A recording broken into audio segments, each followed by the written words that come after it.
เอาแล้วครับพี่ๆล่าสุดนี้ไอ้บ่าวลาวใต้ก็โผล่หัวออกมาจากรูจนได้นะครับนะออกมาคราวนี้ก็ประกาศศักดาเลยนะครับมาด่าอินฟูไทยด่าอินฟูลาวนะครับบอกว่าอินฟูไทยอินฟูลาวเนี่ยไปซ้ำเติมนะครับนะไอ้หนุ่ม QR code นะครับนะที่ไปแปะเลขบัญชีนะครับแล้วก็เรียกรับเงินบริจาคเข้ากระเป๋าตัวเองนะครับนะล่าสุดนี้เขาออกมาปกป้องนะครับบอกว่าคนลาวที่อยู่ในไทยเนี่ยคนไทยเนี่ยอย่าไปซ้ำเติมเขาทำผิดแล้วอย่าไปซ้ำเติมเขาอย่าไปเหยียบเขาจมดินนะคนเรามันก็มีผิดพลาดกันบ้างนะครับออกมาคราวนี้ก็ปากดีปากแจ๋วเหมือนเดิมครับนะไอ้บ่าวลาวใต้เชื้อสายเขมรนะครับนะออกมาไม่ได้มีอะไรหรอกครับนะ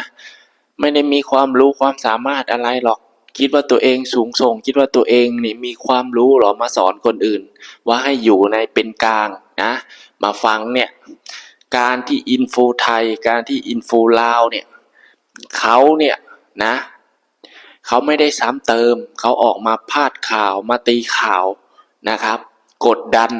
ให้ไอคนที่มันกระทำผิดนะออกมาขอโทษสังคมออกมาขอโทษทีมกู้ภัยไทยนะที่มันน่ะไปกลางนะไปเป็นภาระเขาน่ะในพื้นที่น่ะไปกักบริเวณนะที่หน่วยกู้ภัยอื่นเขาจะมาช่วยคนอยู่ในถ้ำนะเขาไม่ได้ไปเหยียบมันเขาไม่ได้ไปซ้ำเติมมันแต่เขามากดดันให้มันน่ะออกมาอธิบายออกมาขอโทษนะต่อสังคมเรื่องที่มันกระทำผิดไปเนี่ยเข้าใจไหมไอ้บ่าวลาวใต้ที่มันเป็นดราม่าทุกวันเนี่ยเขาต้องการแค่ให้มันออกมายอมรับผิดนะแต่มันก็เงียบหายไปโดยไม่บอกไม่กล่าวอะไรโดยไม่ชี้แจงอะไรเลยนะแล้วมาบอกว่าคนลาวเนี่ยอินฟูลาวประเทศลาวคนลาวเนี่ย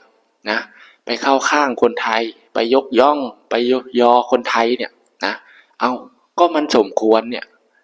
นะคนไทยเขามาช่วยเราด้วยความเต็มใจเสี่ยงชีวิตทั้งแรงทั้งกายเขาทั้งเสียเวลาทั้งเอาเงินนะมาช่วยเหลือ2ผัวเมียนะครับนะลูกเต้าเขามอบเงินให้ 90,000 กว่าบาทนะแล้วก็มีอินฟูลาวเขาก็มอบเงินให้เมียของ2หนุ่มลาวนั่นที่ติดอยู่ในถ้ำแล้วโผล่หัวมาจากไหนไม่รู้อะไรเลยก็มาหาว่าอินฟูไทยมาด่าคนลาวให้ซ้ำเติมคนลาวอย่างโน้นอย่างนี้นะเดี๋ยวจะให้ไปฟังนะครับไอ้บ่าวลาวใต้คนนี้นะพี่ๆแล้วก็มาตัดสินด้วยกันนะที่มันออกมาพูดเกี่ยวกับ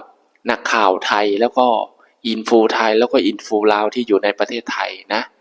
มันจะพูดยังไงทุกคนมารับชมได้เลยครับก็ควรสิให้เกียรติกับประเทศตัวเองแน่บ่แม่นสิอวยแต่ประเทศอื่นเห็นค่าแต่ประเทศอื่นกับประเทศตัวเองบ่ให้เกียรติจักดิผู้เจ้ายกย่องคนไทยมันบ่ผิดไปยกย่องคนไทยแหละมาพาดพิงกับศาสตร์ตัวเองเว้าจังสันเว้าจังสี่ยามมันผิดมันก็มีผิดพี่น้องยามมันเฮ็ดดีมันก็มีทุกคนบ่มีไผดอกดี 100% ไปบ่มีไผดอกบ่มีการผิดพลาดแต่เวลาเขาผิดพลาดบ่แม่นเฮาสิซ้ำเติมเฮาสิเหยียบเขาจุดจมลงเหยียบได้เหยียบดีแฮงเหยียบได้แฮงอยากเหยียบลงอย่าเฮ็ดแน่นั่นพี่น้องอันนี้ขอเตือนเด้ออินฟูคนลาวที่ไปเฮ็ดงานอยู่ไทยและอินฟูคนลาวคือกันอยู่ในประเทศลาวที่มักเหยียบย่ำคนอื่นเวลาล้มอย่าไปเฮ็ดแบบนั้นคนเฮาต้องมีการผิดพลาดบ่มีใครที่บ่ผิดพลาดคิดว่าตัวเองดังแล้วบ่มีการผิดพลาดคนติดตามหลักหมื่นหลักแสนหลักล้านมีแต่คนฮักคนแพงอย่าสุคิดแบบนั้นต้องมีการผิดพลาดถ้าว่าเจ้าไปเหยียบย่ำคนอื่นตลอดแบบนี้เวลาเจ้าผิดพลาดคนอื่นก็สิรอท่าเหยียบเจ้าคือกันคอยเตือนด้วยความหวังดีเลยบ่แม่นสิฮักศาสตร์อื่นอวยศาสตร์อื่นและพาดพิงกับคนในศาสตร์ตัวเองเรื่องผิดคอยก็ว่าผิดเรื่องถูกคอยก็ว่าถูกคอยบ่โตเถียงเรื่องนี้ แต่อย่าซ้ำเติม คลิปนี้ก็สิพากถึงอินฟูประเทศเพื่อนบ้านเฮาเนาะแม่นประเทศไทยพี่น้องแล้วก็บ่หมายว่า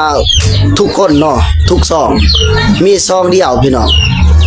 ที่เว้าเกี่ยวกันไทยกัมพูชาและลาวกัมพูชาอันที่จะเว้าไทยกัมพูชาเนาะเจ้าวิเคราะห์จะสันสิบ่าวลาวไต้ก็บ่แย่งคำเว้าเจ้าบ่แย่งคำพูดของเจ้าพี่น้องเพราะว่ามันเวียกของเจ้าเนาะเจ้าสิเว้าจะสั่นจังซี่แต่ว่าเพิ่นเว้าเดี๋ยวนี้เพิ่นว่ากัมพูชาแพ้ไทยเนาะบ่ชนะไทยเพิ่นว่าเดี๋ยวนี้เพิ่นว่ากัมพูชามาหันทางลาวสิมายึดเอาชายแดนลาวกัมพูชาให้เพิ่นว่าเนาะก็อยากถามเทิงเพิ่นเนาะเพิ่นได้ข้อมูลมาแต่ไสเพิ่นเว้าแบบนี้พี่น้องถ้าว่าบ่มีข้อมูลแท้เนาะครับถ้าข้อมูลปลอมเนาะขออยากเตือนฮอดเจ้าบ่ควรเฮ็ดแบบนี้พี่น้องเพราะว่าเจ้าเฮ็ดปั๊บมันดังทั่วโซเชียลพี่น้องเพราะว่าเดี๋ยวนี้โลกอินเทอร์เน็ตเนาะคนลาวเขาก็สิเกิดความตกตื่นเนาะเพราะว่าเขาย้านพี่น้องและก็บ่อยากให้เฮ็ดแบบนั้นและบ่อยากให้มีสงครามแบบนั้นแต่ว่าอยากถามเจ้าจะได้ข้อมูลได้ไสจะว่ากัมพูชาสิมายึดเอาดินลาวเนาะถ้าว่าเจ้าเว้าแบบลอยๆเนาะข้อยอยากบอกถึงเจ้าเนาะแต่เจ้าปิดปากเจ้าซะคำที่เจ้าเว้ามาเนาะคนลาวทั่วประเทศเขาเบิ่งได้คำที่เจ้าเว้ามันบ่แม่นเจ้าสิเว้าให้มันได้ใจเจ้าเนาะและเจ้าต้องการ FC ของเจ้ากดไลค์กดแชร์พี่น้องคนลาวเขาบ่ นี่แหละครับพี่ๆไอ้บ่าวลาวใต้ปรากฏตัวออกมาก็มาหาว่าคนลาวนะครับ ไปเข้าข้างแต่คนไทยนะไปซ้ำเติมแต่คนกระทำผิดนะครับนะไปยกยอแต่คนไทยนะไม่ว่าจะเป็นอินฟูไทยอินฟูลาวนะก็ไปด่า IQR นะครับนะที่มันกระทำผิดก็คนทำผิดไม่ออกมาขอโทษเขาก็กดดันสินะออกมาชี้แจงสิออกมาพูดสิ